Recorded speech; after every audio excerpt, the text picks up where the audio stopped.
Once again, audiences soaked up the SpongeBob movie, Sponge Out of Water. The animated adventure stays afloat in third place for another week. Oh, yes. Very nice. What does this do? Electrocute you? Don't be ridiculous. It's a hand grenade. Shut up.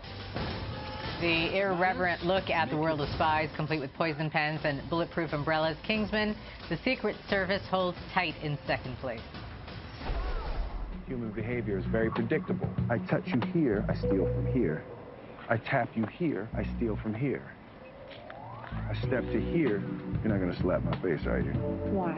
You would if you knew where my hand was. And Focus pulls off a major heist at this weekend's box office, knocking down 50 Shades of Grey to steal the #1 spot. All right, Jason Gorber is a critic with TwitchFilm.com. He joins us now in Toronto. Will Smith, Focus, romance?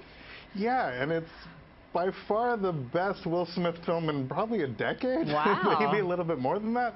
Look, I really like this movie. Some people are sort of like on the fence about it, but I really, really liked it. I think Will Smith is incredibly charming in it. Margot Robbie knocks it out of the park. She is incredible in this. Most people know her from Wolf of Wall Street, and I saw her in Sundance in Zed for Zachariah. She's a tremendous talent, completely knocking it. And the dynamic between the two of them is completely believable. It's a con film. It's like one of these con man movies, but it's done with sophistication and wit and pleasure that it's a lot of fun to watch. In fact, we got a clip. Let's look a little bit of it, and then we'll talk about it when we come back. Sure. Oh my God. Earthquake! Whoa, whoa, whoa, whoa, whoa! Garrett, just let him go. Give me one reason why I shouldn't do it. I'm drawing a blank. What? I think you should shoot me. You'd really be doing me a favor. Cancer. Tumor the size of a peach. He's on to us.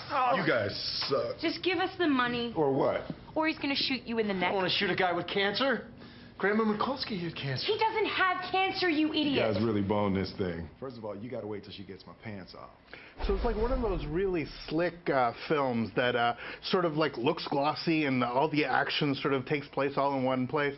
But they go to this sort of a fake Super Bowl. They go to sort of a Formula One race because they couldn't get the rights to any of these things. But it really does all come together. And again, it's all due to the chemistry and a really super smart script. I like this film a lot. In terms of like a silly action film, I'm actually kind of pleased that it did as well as it did. Okay, that's great. This documentary that premiered at the Toronto International Film Festival, Monsoon, tell us about it. Yeah, Monsoon. It also, I was on the jury of the Canada's Top 10 this year, and it actually won the Audience Award for that. So I'm super pleased about it. It's a beautiful documentary about the Indian monsoon, and it actually travels to the subcontinent and shows all the different effects that the rain has on the people. Now, it seems like a very simple thing. It rains, but it is absolutely tied to every aspect of their culture. In terms of when they even declare the monsoon becomes a political act, because once monsoon's declared, other things happen in the state. It's a really stunning sort of travelogue of this beautiful weather event and the way that it affects this incredibly photogenic country. And it's stunning, a really, really beautiful film. Oh, it looks beautiful. Finally, the Duke of Burgundy. What should audience expect in that one? Yeah, this one's a little, this is for the adventurous. This is what 50 Shades of Grey could have been, which is incredibly clever, incredibly sexy, and incredibly dark. It's directed by guys who did Barbarian Sound Studios, which was a sort of a rehash of Giallo, which is Italian sort of schlock stuff from the 70s.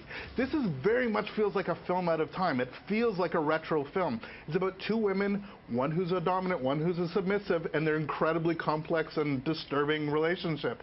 But it's really, really beautifully done. And again, the performances are exquisite, but it feels like you found a classic movie, something that's on the shelf, and you're like, I can't believe I didn't see this film from 1974 that was made by this crazy European director. These guys have really put it together, and it's playing in very limited theaters across the country, but definitely, if you're adventurous, this is one to look out for sure. Okay, critic Jason Gorber with TwitchFilm.com joining us. Thanks so much. Thanks, all the best. You can follow Jason on Twitter at Filmfest_CA.